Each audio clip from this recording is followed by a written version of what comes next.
A person walks into a meeting wearing a sharp jacket, speaks confidently for 30 seconds, and suddenly everyone assumes they're organized, intelligent, and reliable. That jump is the halo effect. One positive impression spills over into areas we have not actually judged yet. The mind takes one bright clue and lets it light up the whole person. The halo effect is a mental shortcut. Instead of slowly examining every trait, the brain uses one easy signal as a starting point. Attractive, confident, friendly, wealthy, or well-spoken people may be judged more positively in unrelated areas. The signal may be real, but the extra conclusions often go beyond the evidence. This happens because first impressions reduce uncertainty. When we do not know someone well, we look for clues. A warm smile may suggest kindness. A neat desk may suggest discipline. A prestigious school may suggest competence. The problem is not using clues. The problem is treating one clue like a full personality report.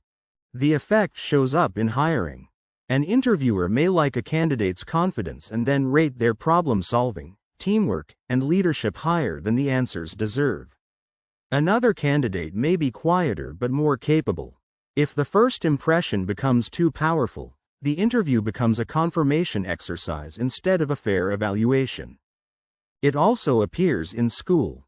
A student with clean handwriting and polite behavior may be seen as more thoughtful, even when the actual answer is average. Another student with messy work may be marked more harshly because the presentation creates a negative frame. The halo effect can reward style before substance. Brands use the same psychology.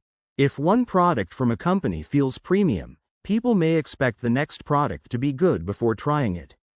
A beautiful package can make a snack taste more expensive. A clean app design can make a financial service feel safer. The appearance is not useless, but it can borrow trust from the surface. The halo can also work in reverse. One negative impression can stain everything else. If someone arrives late once, others may start reading their ideas as careless. If a person seems awkward in a first conversation, their intelligence or sincerity may be underestimated. That reverse version is sometimes called the horn effect. The emotional part matters. We like mental consistency. If we feel good about someone, it is uncomfortable to hold a mixed view. The brain prefers a clean story, good person, good judgment, good motives. Real people are not that simple. Someone can be charming and unreliable, quiet and brilliant, successful and unkind. Social media magnifies the halo effect because people control what they show. A calm photo, clean office, expensive watch, or confident caption can create a complete story in the viewer's mind. The viewer may assume discipline, wisdom, wealth, or happiness from a few curated signals. The missing information is rarely visible. In relationships, the halo effect can make early attraction feel like proof of compatibility. Someone is funny, attentive, and physically appealing, so their values, patience, and honesty are assumed. Months later, the hidden parts appear. Attraction was real, but it did not automatically answer deeper questions about character. The danger is not that first impressions are always wrong. Often they contain useful information. A person who listens carefully may really be considerate. A company with polished service may really be well run. The danger is speed. The halo effect makes us complete the picture before enough pieces are on the table. A practical way to reduce it is to separate traits. Instead of asking, "Do I like this person?" ask more specific questions. Did they answer the question? Did they follow through? Did they handle pressure well? Did their actions match their words? Separate ratings slow the spillover from one good trait into every other category. In hiring or evaluation, structured scoring helps. When interviewers rate skills one by one, they are less likely to let charm dominate the whole decision. Work samples, reference checks, and clear criteria matter because they pull attention back to evidence.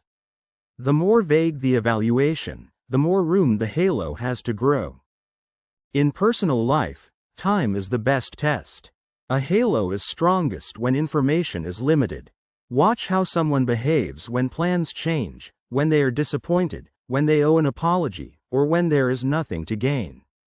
Repeated behavior tells you more than one impressive moment. You can also notice your own language. Words like obviously, definitely, and they just seem like can reveal that the mind has filled in blanks. The goal is not to become suspicious of everyone. It is to keep admiration from turning into automatic certainty. The halo effect can even influence how we judge ourselves. One failure can make a person feel like a failure everywhere.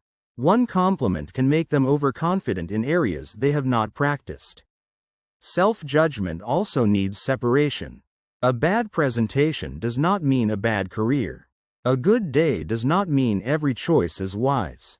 The cleanest takeaway is this: first impressions are useful openings, not final verdicts. They tell you where to look, not what to conclude.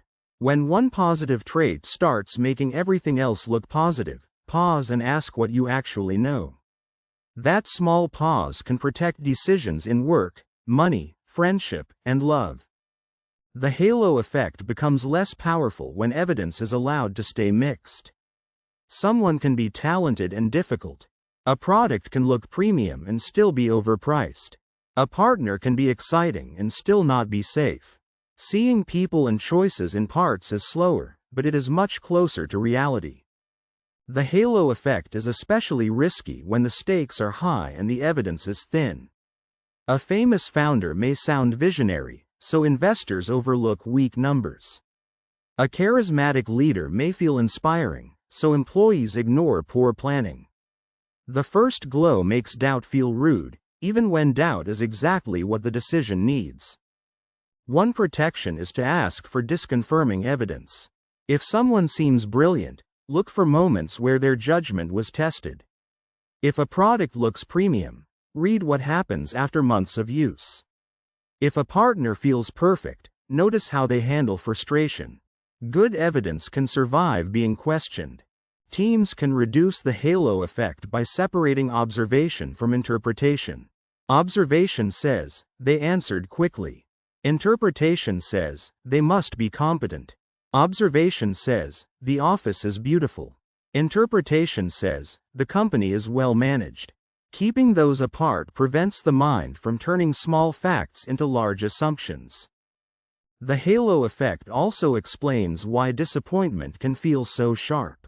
When the mind builds a whole story from one attractive trait, the first contradiction feels like betrayal. In reality, the contradiction may simply reveal that the original picture was incomplete. The person did not change, the evidence became wider. This does not mean admiration is dangerous. Admiration becomes dangerous when it stops curiosity. You can appreciate someone's skill, beauty, kindness, or confidence while still waiting to learn the rest. A balanced view lets strong positives exist without turning them into proof of everything. The practical habit is simple: slow down the conclusion. Let first impressions introduce the person, product, or opportunity, but let repeated evidence decide the judgment. The halo effect loses power when you give reality enough time to fill in the shadows.